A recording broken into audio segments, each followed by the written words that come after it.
ជំរាបសួរពុកម៉ែបងប្អូនថ្ងៃនេះនាងខ្ញុំមកជាមួយនឹងស្តុកថ្មីប្រភេទម៉ាស៊ីន14សេសនិង12សេសបងប្អូនសម្រាប់បងដែលគាត់ត្រូវការប្រភេទ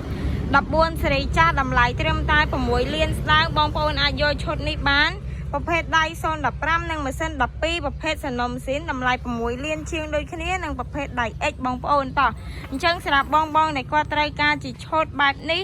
តម្លៃត្រឹមតែ6លានជាងបងប្អូននេះពីរឈុតនេះតម្លៃ6លានជាងដូចគ្នាម៉ាស៊ីន14និងម៉ាស៊ីន12ហើយម៉ាស៊ីនគឺធានាជូនបងប្អូនសិតតែនៅស្អាតដូច14នេះគឺបងប្អូនអាចមើលបាននេះ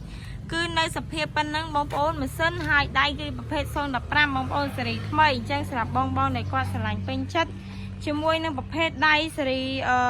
015នេះជាមួយនឹងម៉ាស៊ីនសេរីចាស់នេះបងប្អូនអាចយកបានតម្លៃ6លានស្ដើងតែប៉ុណ្ណោះសម្រាប់មួយតួប៉ុណ្នេះបងប្អូនតម្លៃត្រឹមតែ6លានស្ដើងអញ្ចឹងបើសិនជាបងប្អូនចាប់អារម្មណ៍អាចតាក់ទងមកកាន់ហាង6លានបានតម្លៃពិសេសជូនដល់ពុកម៉ែបងប្អូនទាំងអស់គ្នាតែម្ដងហើយសម្រាប់ឈុតនេះដែរគឺមានលេខកូដ401បងប្អូននេះលេខកូដ401ចឹងបើសិនជាបងប្អូនត្រូវការឈុតនេះលេខកូដ401ម៉ាស៊ីនប្រភេទ14សេសសេរីចាស់ដៃ015តម្លៃ6លានស្ដើងបងប្អូនតោះយើងមកមើលជាមួយនឹងឈុតនេះម្ដងឈុតនេះគឺលេខកូដ402លេខកូដ402នេះប្រភេទដៃសេរីថ្មីបងប្អូនដៃ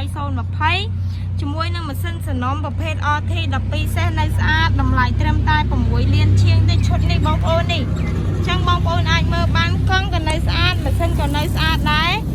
ម៉ាស៊ីន12សេសនៅសនុំស៊ីនលក់ជូនបងប្អូនតម្លៃត្រឹមតែ6លានជាងតោះសម្រាប់បងដែលគាត់ស្រឡាញ់ពេញចិត្តឈុតនេះអាចតាក់ទងមកកាន់ហាង6លានបានតម្លៃពិសេសជូនតែម្ដងបងប្អូនអញ្ចឹងឈុត6លានជាងវាយើងមាន2នេះប្រភេទ12សេសនិង14តោះសម្រាប់បងស្រឡាញ់ពេញចិត្តឡើងមកមើលបាននៅទីតាំងយើងខ្ញុំគឺនៅខាងទីរួមខេត្តបាត់ដំបងនៅជាប់នឹងរង្វង់មួយនៃម្សៅសក់តោះអញ្ចឹងអរគុណច្រើនបងជួបគ្នាវីដេអូក្រោយ